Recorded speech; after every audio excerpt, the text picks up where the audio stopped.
So what do I mean by forced monogamy? Well, if monogamy was an option, I'm a strong believer in then that the men who do raise their standards, do have the ability to take care of more, are more able to provide, should clearly have the ability to exercise that power.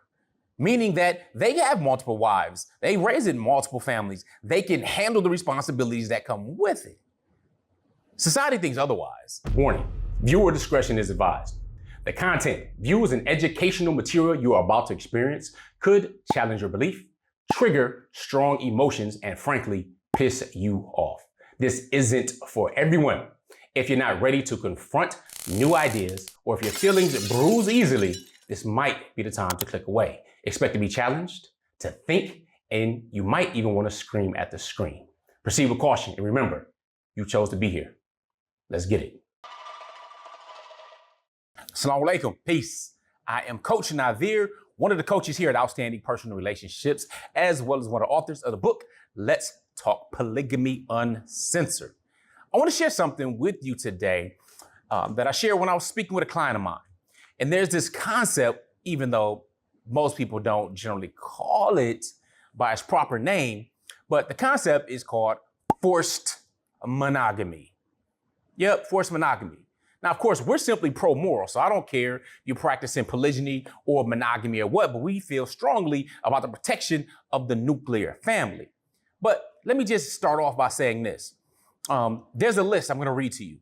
I want you to let me know what these people may have in common. Just a very short list, by the way.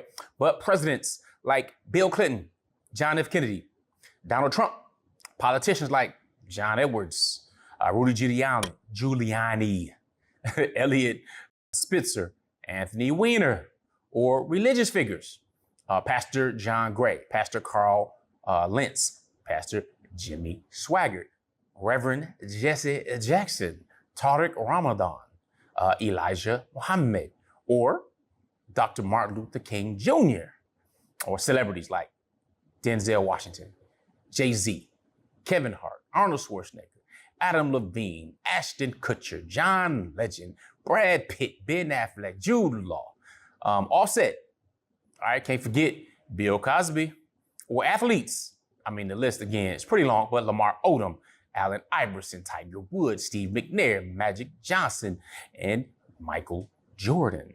But also Kobe Bryant. All right, or social media influencers like Derek Jackson, for example. So was there a common thread you put together as I went through this small sample list of names? No, not yet.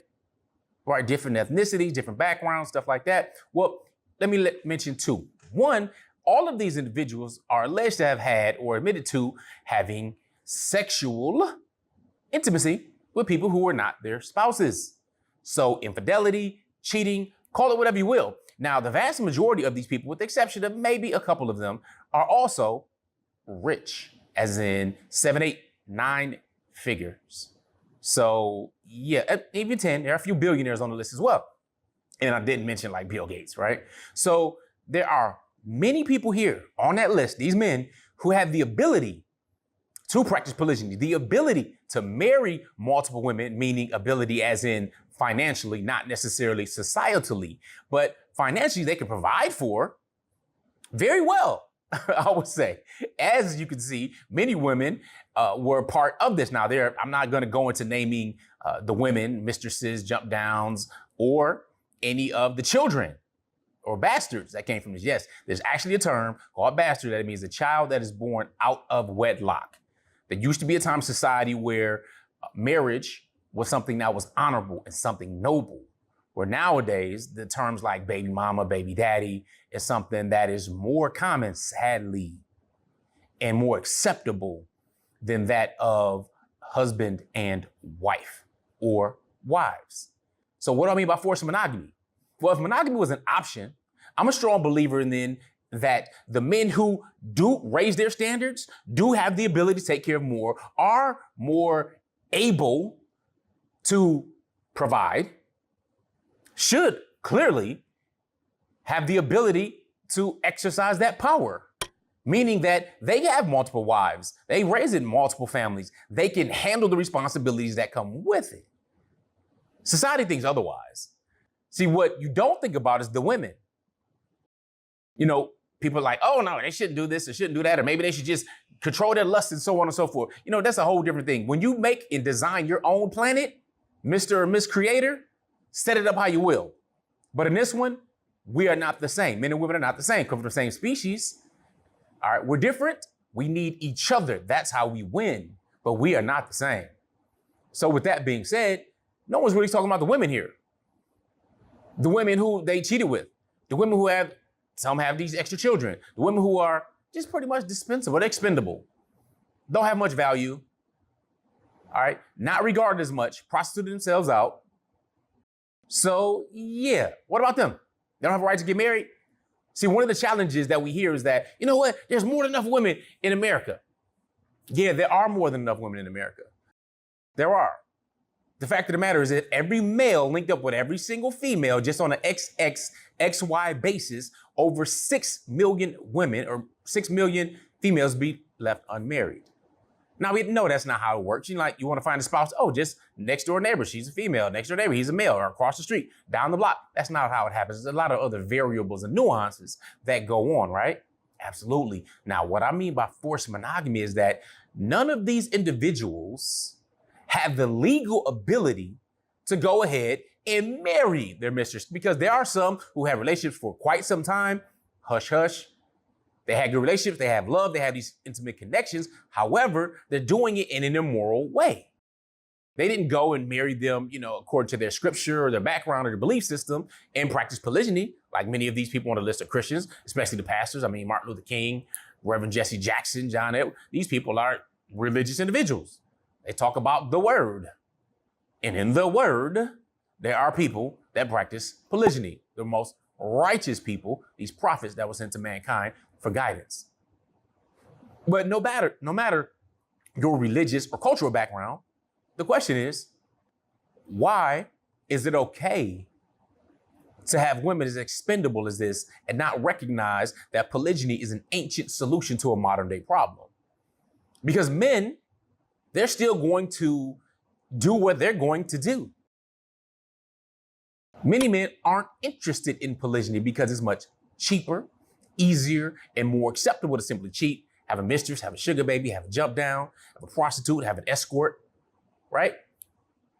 Or they turn to porn, or they turn to OnlyFans, or they turn to whatever outlets that exist and pop up that are not moral, instead of marrying additional women, raising your standard as a man, holding yourself to a higher level, and having the privilege to be responsible for another family.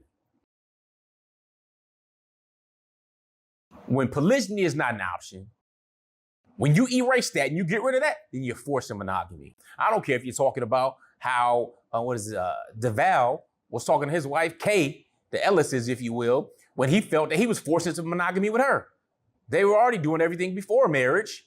He opened up polygyny and stuff like that. She wanted to shut that down, even though she wasn't. They had a whole podcast, dead ass podcast, where he pretty much broke down how he felt he wasn't getting enough from her intimacy wise.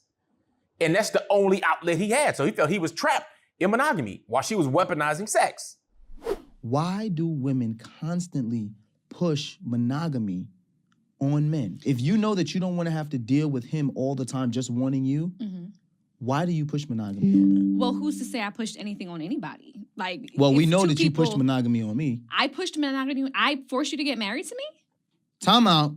I didn't say you forced me to get married, but did you not say to me that you wanted to be engaged and you wanted to be married before you lived with me? You didn't say that? I want $1 billion. That don't mean I'm going to get it. I can want something, but not... You right now you're dodging the question. Nobody pressed you to do it. Yes, is that something I wanted? Yes, it was. But you didn't press me. Are you gonna lie now to the people because we talking about sex? DeVal, you're gonna lie now to the people? DeVal, knowing you didn't want monogamy? Of course I did. So then why are you avoiding the question? That's not avoiding the question. I'm saying, does that mean because I wanted and I requested that you were gonna deliver it? Like nobody pressed you for that. Time out. You just said you wanted it and requested it. Do you not hear yourself? I can make a request. Is the request going to be granted? Am I That's not? up to you, bro. Am I not granting you monogamy? you are granting it to me. So this is my question. Look This is at my you question. always. Look at your boy. Look at your boy. This is my question. If you wanted monogamy, Okay. why would you want monogamy if sex is a chore for you? That's the question. You're avoiding the question. I'm not avoiding the question, but at first you said women or in general me specifically are pushing monogamy on somebody. Okay, yes, that's something that I wanted, but I didn't press you for it and be like, Deval, I'm gonna hold a gun to your head to propose to me. Time out. Also, let me finish. Also, I don't feel like I was adequately prepared for marriage. And I've said that before, because if I knew that marriage and monogamy was going to involve me trying to meet you where you were at sexually for years to come, then I probably would have reevaluated it if I wanted to be monogamous anyway. Weaponizing sex. A man is in monogamy. He wants it more than a woman, generally, because again, that's how we're built. But he can't, then sex is weaponized. He's shunned and shamed and all kinds of stuff like that in society. And I know before you can figure, oh, you can control your lust and all the right. First of all, we're designed where a natural man has 10 times more testosterone than a woman has. And we have a stronger drive. We want to plant our seed. We want our legacy to go. This is something that's biological no matter what culture you're in. Now, this same drive that we have also has aggression. Yeah, it also is competitive. So the things that we do are driven by this same desire. It's called sexual transmutation. Chapter 17, the book Think and Grow Rich, the original before the copyright expired. But yeah, chapter 17, sexual transmutation. To learn actually how to channel that energy that you have, that sexual energy, into other things, whether that's creating, building, protecting, technological advances, whatever, is very important. However, it's not just as simple as saying, oh, why don't you just go ahead and just tame that or neuter that. That's not how it is. Especially with the easy availability to doing what is immoral. Fact of the matter is, I was a snitch. I was 5 years old, right? And I went with my father somewhere. He was taking me somewhere, and I remember going outside. It was a little cold, and I had my coat on, and I'm 5. So he's 21 or 22 at the time, since I was born when he was 16. So we get to his T-top Thunderbird with the entire the painting or whatever on the hood of the vehicle. Really, really nice. Now, this is back in the days like Starsky and Hutch, Dukes of Hazzard, Knight Rider, A-Team, all these muscle cars. I guess A-Team is not a muscle car whatsoever, but all these muscle cars. So I'm in there, I'm 5. I'm like, oh man, this is my dad. He's like the strongest person in the world that I know and everything, right? So I'm in there with him. And then he goes somewhere. I don't know where we're going. I'm 5. I don't remember all the places at all. But I do remember one thing. He went to go pick up some lady that was not my mama. Yep. All I can think of is my 5-year-old mind. I am telling. I'm telling mama. I didn't know who she was. Didn't care who she was. I knew she wasn't my mama, my aunties, my grandma. She's not related. I know who this woman was. He had dropped her off, and all that was in my 5-year-old brain was, I am telling. So as soon as we got home and I had run up the stairs, got into the kitchen, my mother was there by the sink, I said, Mama, Daddy had a lady in the car. That's exactly what I said. I knew he was behind me. He hadn't even closed the door after coming through. And I was taking my jacket off and I was like, yeah, shouldn't have had her in the car anyway. I didn't look at him. I just walked off because I know he was probably looking at me in the back of the head. But whatever happened at that time. But I knew that something just wasn't right. That wasn't my mama. All right, so yep, I snitched. It is what it is. So I was protecting my mother at the time. However, have you ever wondered if it was normal that a man had to make certain standards higher than the average? Would he strive to achieve these things? Would he strive to make more money, have more homes, get these things done if he knew that he can marry 2 or 3 or 4 women? He can grow his family. He can have peace. These things can help accelerate his desire and his drive to have a stronger base, a stronger family. See, many people look at polygyny today as some overly sexual, this is just a threesome thing, or only thing you see is them with the girls hanging over them, they all kissing each other, and type of polyamory type thing. But polygyny is built about building strong nuclear families and building faster. Because with that comes strength. Well, with forced monogamy, where the normalization of boyfriends, girlfriends, again, jumps down mistresses, bastards all over the place, which is the norm, unfortunately, now, especially in my community. That's a sad situation, but if we don't address the morals, how are we going to protect anything else that comes from that? So, think on that. Think of forced monogamy. How is it serving you? Now, not just coming from a scarcity mindset or mentality. Well, I have to be competitive. Or what about if another woman is looking at my man, da-da-da. And so, no. Remove yourself from the equation. Why don't you just disassociate for a second? How is forced monogamy currently working in our society? Then maybe it's time to try an ancient solution to a modern day problem, or minimally get education on it. Because when you speak about it, you learn about it, you can overcome a whole lot of fears and unnecessariness that goes with it. Now, before you go, it's not for everybody. Of course it's not for everybody. There's not even twice as many women on the earth than men. So don't worry about it. It's highly unlikely that the majority anywhere will participate in it. But I will tell you some facts. Right now, where I am in the US, if you are black per se, or you're Black American, African American, whatever you want to call yourself, and you want if a woman wants a man with a college degree, currently they outnumber 7-1. So one black man is his degree to 7 black women. If that's a prerequisite for you, for whatever reason, for marriage, you might want to start considering polygyny. And they're not the only ones. Again, all across the board, women already outnumber men. And that's just numbers. When it comes down to it, good men or quality men far outnumber women. So with that being said, remember, a wish changes nothing, but a decision changes everything. And if you want to get more educated about polygyny, how to practice it right in a healthy fashion, then make sure you order our book, Let's Talk Polygamy Uncensored, by going to letstalkpolygamy.com.